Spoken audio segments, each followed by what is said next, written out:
Can you talk about alcohol and why it's not necessarily the right answer for getting good quality sleep?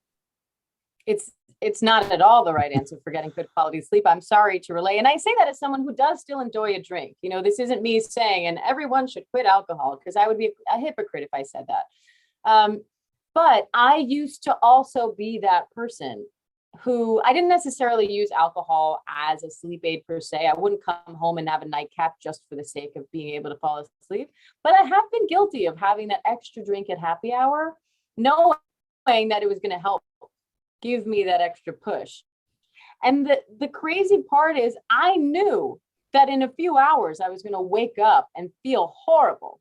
And I'll explain all the reasons why that happens in a second. But even though I knew that, I still did it anyway because I welcomed that respite of having easy sleep, that period of being able to go to bed and just fall asleep and not have to think or worry about it and not have to stress over, oh God, these thoughts and I'm still awake and whatnot. Being able to have a break from that when you're going through it on a regular basis, it's hard to underestimate how tempting anything that out of that will be. The problem is, as you alluded to, those effects are short-lived. Alcohol does, in fact, help us fall asleep. And it does a number of things in the body, like a little checklist that aids in that process. The problem is, as the night goes on, the opposite starts to happen. All of those positive changes it made to help you fall asleep, it now undoes. It's like it runs through the moon like a bull in a china shop. Your body temperature goes out of whack. A bunch of your circadian rhythm aspects go out of whack. The adenosine levels that it heightened in order to make you fall asleep, now it draws them away.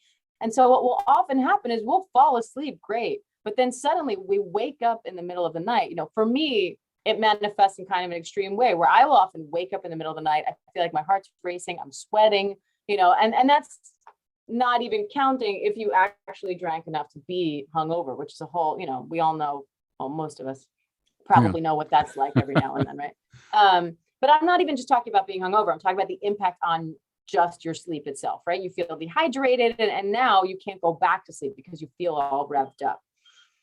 For others, you may actually sleep through the night and wake up in the morning, but your sleep was still disrupted that night because you were probably in really light stages of sleep, which will often happen the second half of the night if you're sleeping under the influence of alcohol.